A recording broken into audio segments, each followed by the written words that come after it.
Blackstone Audio presents Where Futures End by Parker Peavyhouse. This book is read by Katie Coster, Caitlin Davies, Emily Wuzeller, Will Dameron, and Andrew Iden. For Elizabeth, who plans for endless futures.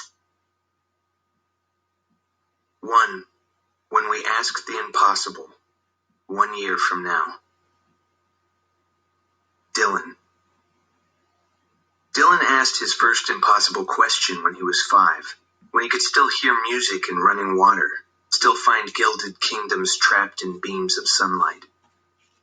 Why do I see things no one else can see? Impossible to say, son. Dad had answered with a smile, closing the cover of the book they'd been reading, the Blue Fairy book. Are they real, the things I see? Dylan's older brother, Hunter, hated questions like that. Stop pretending you're special, he would say.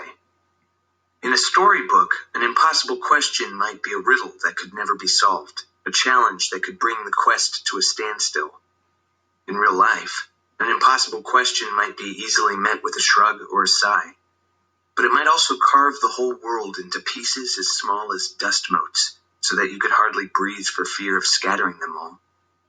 At the age of 11, Dylan asked Dad an impossible question for the last time, when they were getting hot dogs at Alki Beach in West Seattle. It wasn't that Dylan never saw Dad again after that. It was just that there were no more jackets tied like capes, no more laughs that went sideways in the wind, no more perfect burn of salt spray and spicy mustard.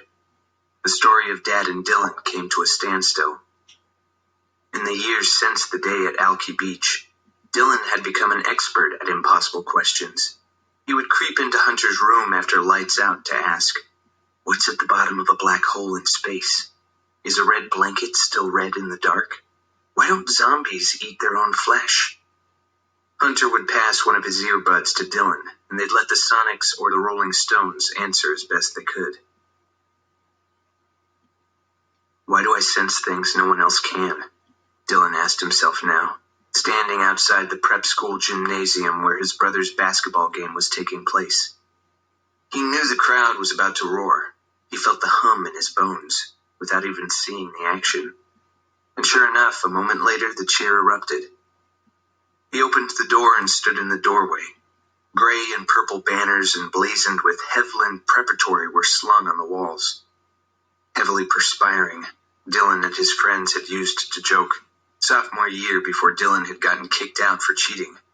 Now it was fall of his junior year. A boy in a gray Hevlin blazer edged through the doorway.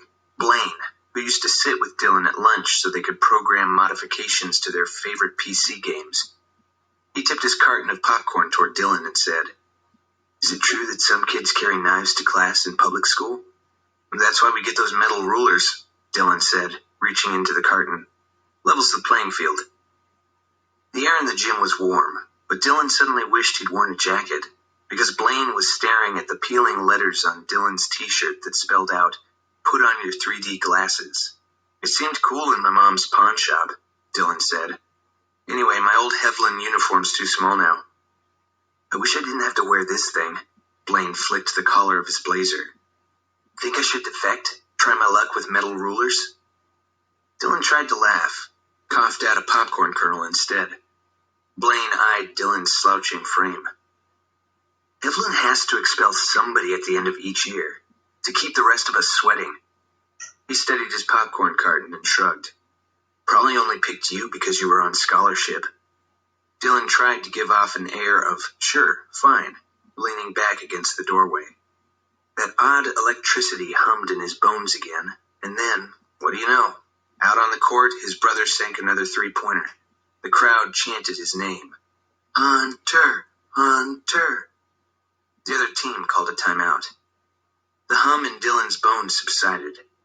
He had a clear view of his brother standing a head taller than the rest of his team. Everything about Hunter's face was rugged, sheer cliff forehead, wide chin.